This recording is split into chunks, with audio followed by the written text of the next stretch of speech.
Hey, for this video, I'm going to be editing a raw image of a great gray owl. I have one somewhat pre-selected.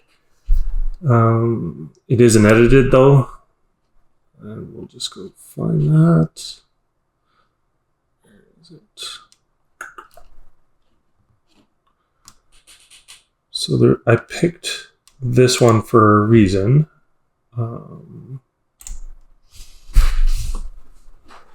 Just because cropping is a main aspect. So I'm going to reset it to the default. So this is the image as it was taken. Normally, I like the subject to be facing the negative space here on the right. That's not the case. And that's why I picked this image, because I want to make the most of it. So the first thing I'm going to do is go into the cropping tool. And I see the potential for this to be a good portrait. So I'm going to flip that around to a portrait, drag over the image area, and then I like I'll call it a crosshair, to be somewhat centered on the face, to draw that focus to that part of the subject, which typically is the most interesting, the eye and the face. And yeah, I'm happy with that. And there we have it. We have I have my new portrait, cropped portrait. Next thing I could do is look at reducing the noise. The noise isn't really bad. As you can see here, it's ISO 640. Anything above 800, 1000, it kind of gets a bit grainy for my liking. But we'll go ahead and reduce the noise there. If I can find that setting. Throw on the denoise. Hard to really tell the difference unless I go zoom right in.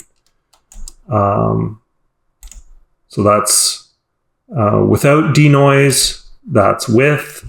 Very subtle, but those details add up, right? So that gives it a more crisp finish.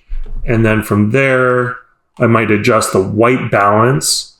Although the lighting in this case, there's not much wrong with it that I'd want to adjust. It's kind of perfect, actually. Very subtle, soft light.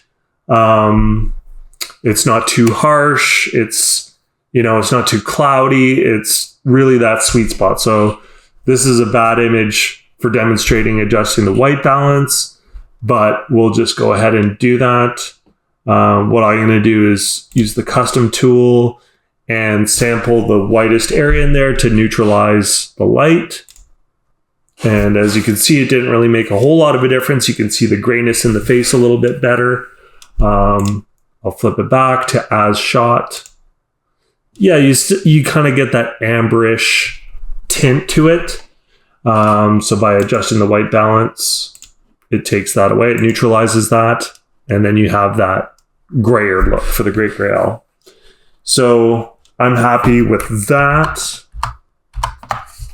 I think that's pretty much print ready.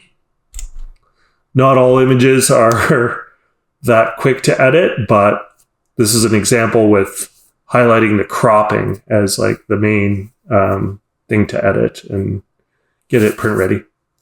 Thanks for watching.